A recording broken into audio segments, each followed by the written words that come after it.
Imaginez-vous un monde sans téléphone portable? Motorola ne l'a pas seulement imaginé, il l'a construit.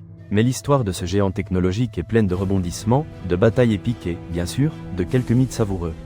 Préparez-vous à un voyage au cœur d'une marque qui a changé notre façon de communiquer. La naissance d'une idée. Chicago, 1928. Paul Galvin et son frère Joseph, deux entrepreneurs avec plus de rêves que d'argent, rachètent une petite entreprise de batterie en faillite. Ils l'ont appelée Galvin Manufacturing Corporation. Leur premier grand pari, éliminer l'utilisation de la batterie B dans les radios, une innovation qui pourrait révolutionner le marché. Mais le destin avait d'autres projets. La Grande Dépression a frappé de plein fouet, et les radios domestiques ont cessé d'être une priorité. Galvin avait besoin de se réinventer, et il l'a fait en misant sur un créneau inexploré, la radio pour automobile. Ainsi est né le Motorola, un nom qui combinait moteur pour la voiture et Ola pour les ondes radio. Un nom qui allait bientôt devenir synonyme d'innovation. De la guerre à la conquête de l'espace. La Seconde Guerre mondiale a marqué un tournant. Motorola s'est consacré à la production d'équipements de communication pour l'armée américaine. C'est dans ce contexte qu'est né le Handy Talkie SCR 536, un appareil portable qui permettait aux soldats de communiquer sur le champ de bataille. Une invention qui a non seulement sauvé des vies, mais qui a également jeté les bases de la communication mobile. Après la guerre, Motorola ne s'est pas reposé sur ses lauriers. Dans les années 50, l'entreprise s'est lancée dans le monde des semi-conducteurs, devenant un fournisseur clé pour l'industrie aérospatiale. Un jalon? L'inclusion de la technologie Motorola dans les engins spatiaux du programme Apollo. C'est exact, Motorola a aidé à envoyer l'homme sur la Lune. La brique qui a changé le monde. Les années 70. Un cadre de Motorola nommé Martin Cooper a fait quelque chose d'impensable. Il a passé le premier appel téléphonique depuis un téléphone portable.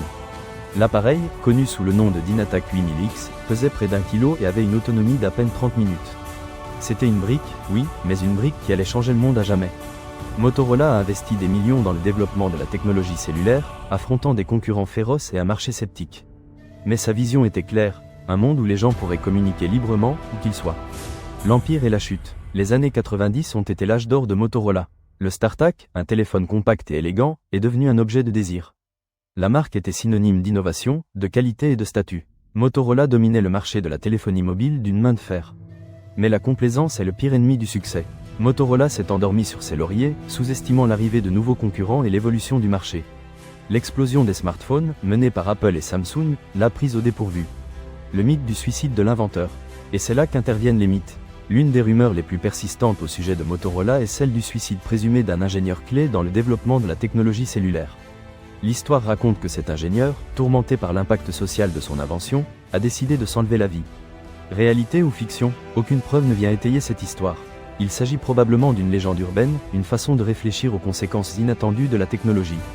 Mais le fait est que le mythe persiste, alimenté par l'aura de mystère qui entoure Motorola. La renaissance de ses cendres. Après des années de déclin, Motorola a été racheté par Google en 2011. L'opération ne s'est pas déroulée comme prévu, et Google a vendu l'entreprise à Lenovo en 2014. Aujourd'hui, Motorola est toujours présente sur le marché, axée sur l'offre d'appareils Android abordables et fonctionnels. La marque a su se réinventer, s'adaptant aux nouveaux temps sans perdre son essence. Ces téléphones sont toujours appréciés pour leur design, leur performance et leur prix compétitif. Motorola a prouvé que, même après une chute brutale, il est possible de se relever et de continuer à se battre. Un héritage indélébile. Motorola n'a pas seulement créé le premier téléphone portable, elle a également jeté les bases de l'industrie des télécommunications. Son histoire est un exemple d'innovation, de persévérance et de cap. À citer d'adaptation. Une histoire pleine de succès, d'échecs et, bien sûr, de quelques mythes. Parce que parfois, derrière un simple logo, il y a toute une histoire que peu de gens connaissent. Cette histoire vous a plu? Abonnez-vous à la chaîne et laissez-nous un commentaire pour nous dire ce que vous en avez pensé.